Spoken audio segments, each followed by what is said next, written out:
कर्मादि साक्षिणी कर्मादि साक्षिणीति कर्म आदिर्येषां तानि कर्मादीनि उपासना योग श्रवण मनन निधिध्यासनानि तेषां साक्षिणी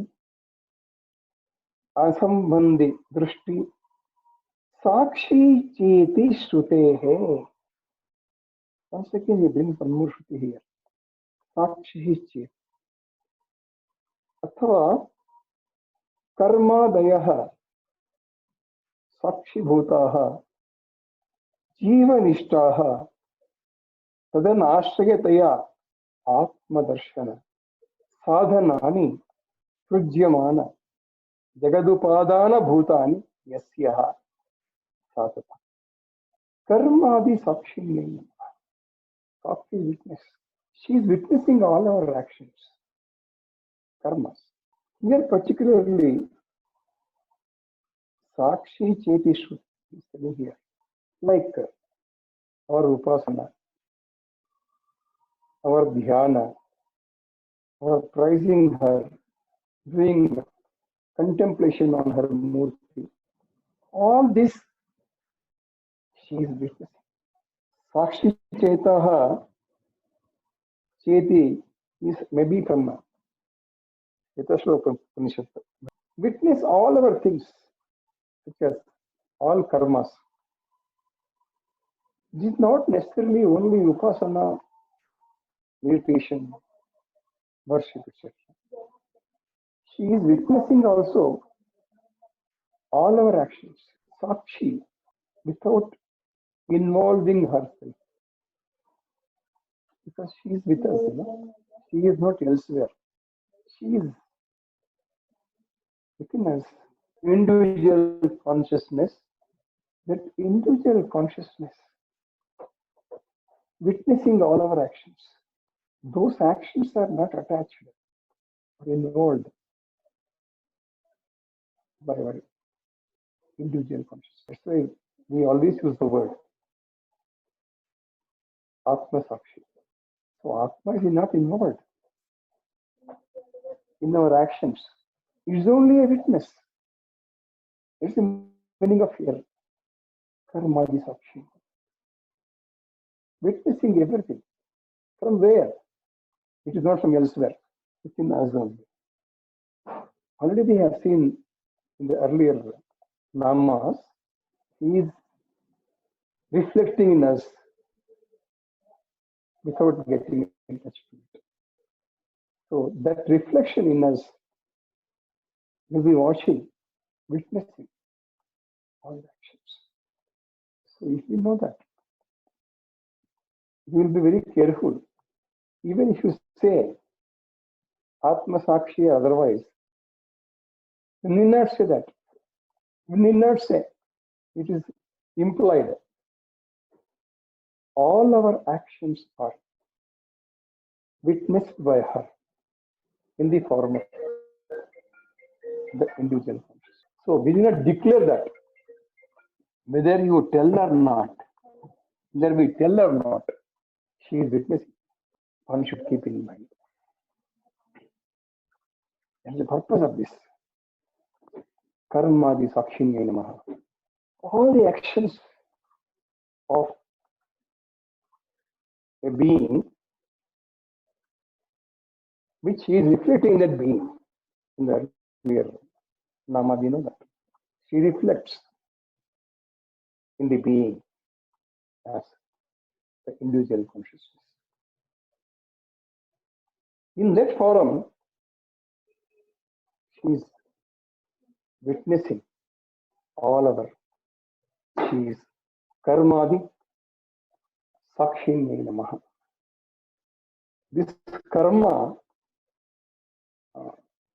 has got Karmadi Sakshini actions. There, they say, two types of karmas. One is obligatory, other is compulsory. Obligatory karmas actions are known as Pancha Yagnas. They're obligatory. Other than Pancha Yagnas, remaining are compulsive. You will eat, we will walk, we will sleep. They are compulsive. Whether you want it or not, you will be doing it. But these 5 yagnas, they're obligatory to a human being. They are Deva Yagna, Brahma Yagna, Pitru Yagna, Bhuta Yagna, and Atiti Yagna. These 5 yagnas are obligatory. Compulsive actions are those that are done during normal life. It's very compulsive. We have to eat, we have to sleep. All that is compulsive. But these 5 are obligatory. We are obligated to do these things. Deva Yagna, we know that. We'll be doing it. That need not be by offering Havisu in Yagna Kunda. Even worshipping any form Deva is Deva Yagna only. Brahma Yagna, whatever the different meanings are available, Brahma is Atman. No doubt. I understand Brahma Yagna as nothing but Dana Yagna. Know thyself, knowing ourselves, trying to know ourselves. That is Brahma Yagna. And Pitru Yagna. Pitru Yagna is, doing Pitru Karyas, Masika, Amavasya Shraddha, Varshika Shraddha, Shraddha. The Shraddha is word from Shraddha. It's performed by Shraddha. That is Shraddha. The question comes here. Most of us have this question. What is this Pitru Yagna gives us? Or why should you perform it? Because, we had discussed earlier that the body, once it goes off, all the thoughts will remain in stratosphere. From the stratosphere, the Panchagni Vidya, it gets solidified. It comes down. It takes some life form. And that life form can connect to that thought way, whatever these thoughts are there. And that life will be fitted with that DNA, genetic fact. That is nothing means that I don't want to say a biological genes here. There's something else other than that. Of course, biological genes and DNA you can always find out in your laboratory. But a samskara, what we call, that is drawn from the thought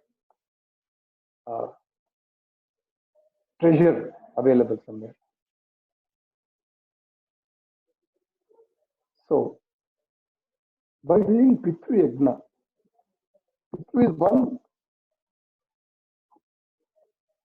who has given his biological life to us. Also mother. We do that and stop it.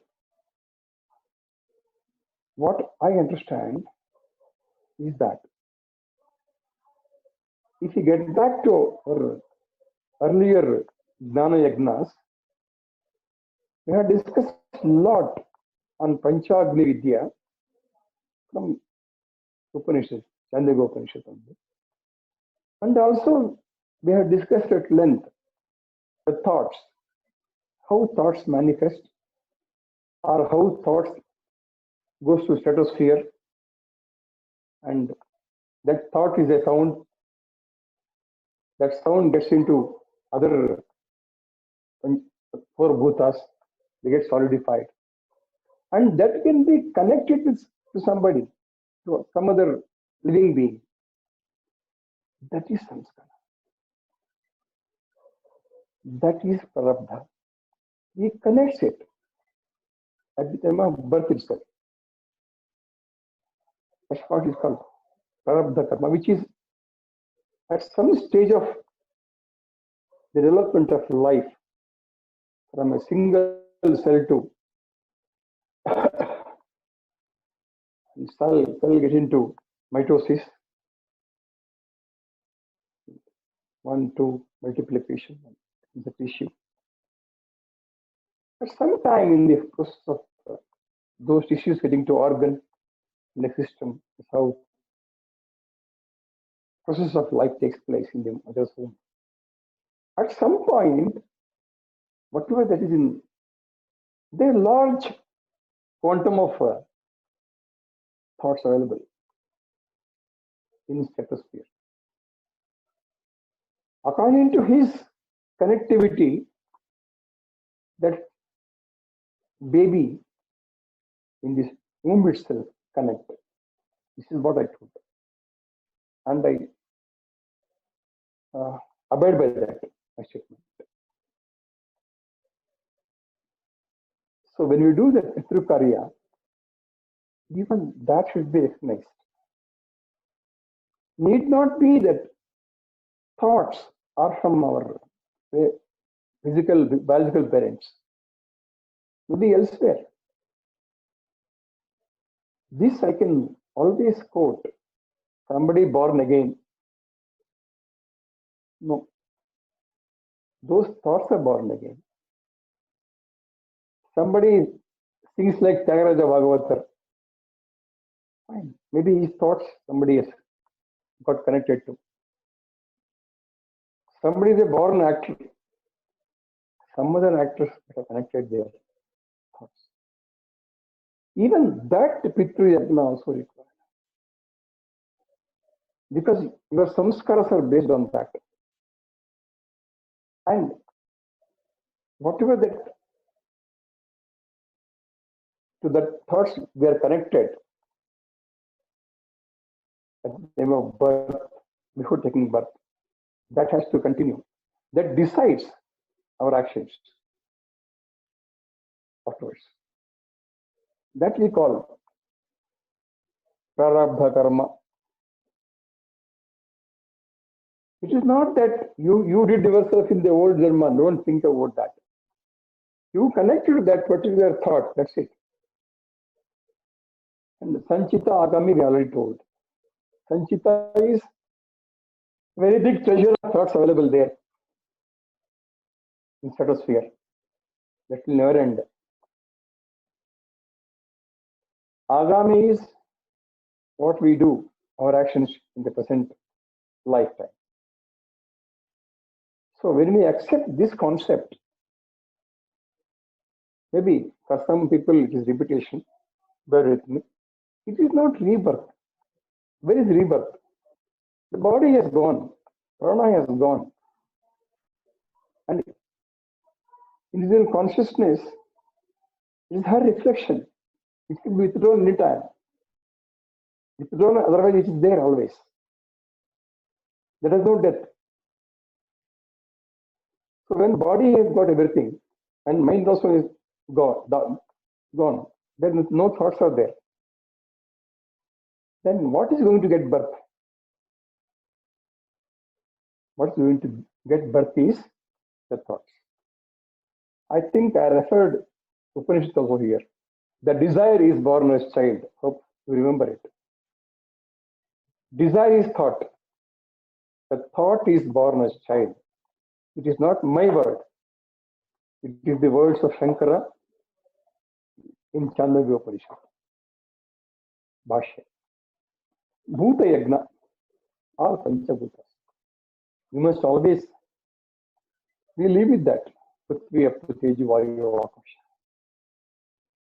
You must, with reverence, we should pray them. Bhuta Yagna. I don't know how many are doing it. We are doing it. Because people, before getting up, they always Do know. Salutations to the earth before putting their leg on it every day. And Gange, while taking bath, we definitely worship Gange, no doubt. Akasha, naturally. Fire is a god. Without fire, we can't live. So we should have devotion, worship towards the Bhute. This is obligatory. And then called Atiti Yagna. Human being has to take care of his guest. These are the 5 yagnas. And these are the actions which are very much required. So this yagnas also, Sakshine Namaha, please make note.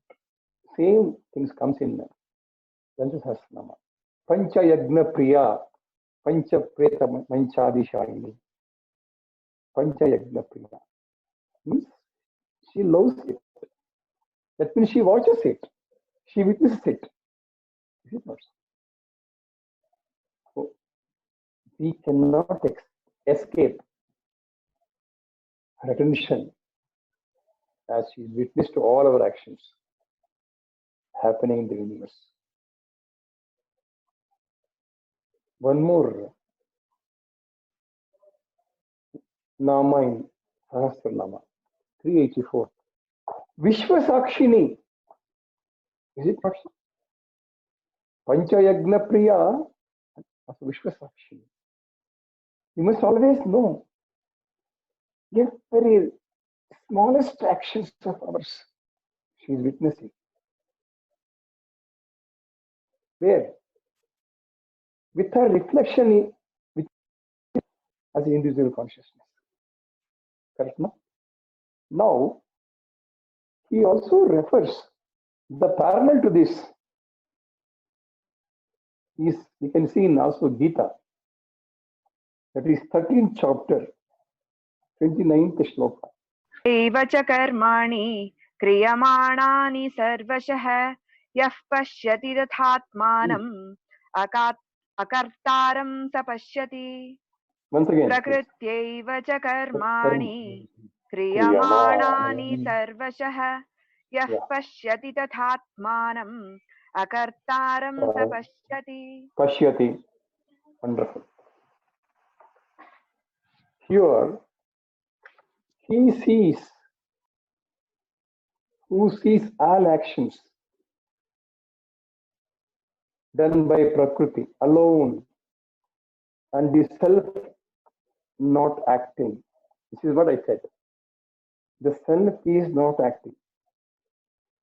Prakriti is the Lord's Maya, composed of 3 gunas. That's why this mantra reads, let him know that Maya is the Prakriti and that this great Lord is possessor of Maya. By Prakriti, Maya, the Shakti or inherent energy of the Lord, not the other. That is not the self-existent, but described as transforming itself into cause and effects, such as Mahat, are done in all sorts of actions, whether done in speech or deed or thought, he sees. Who realizes this truth, also the truth of the self, there he calls Kshetragna. Vitacharya calls that individual consciousness as Kshetragna. He is devoid of all upadhis, no conditions. I told you already. For all our karmas, actions, the consciousness is only a witness. not involved in it. It is devoid of all conditions. That is, Kshetrajna sees the supreme truth.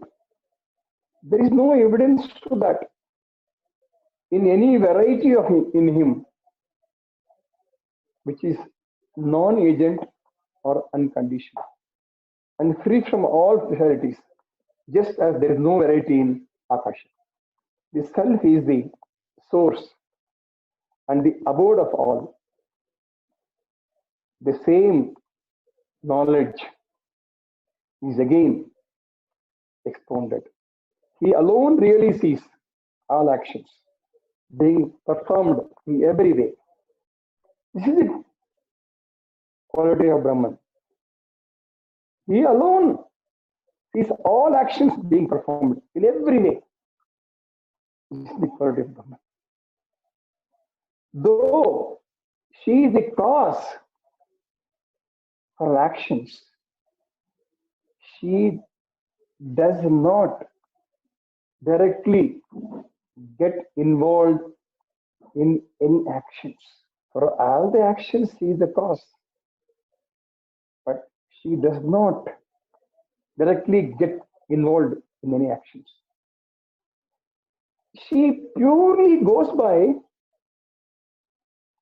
something called, we have a law book here. There's something called divine law book. This divine law book is karma. Before doing an action, we should think 100 times. Because after having done an action, we cannot go to her and get the action undone or get her pardon. Neither is possible to be undone nor to get her pardon. Both are not possible. Even prayers may not help. The result of all actions is recorded in one's karma. The witness is not simply witnessing, it records.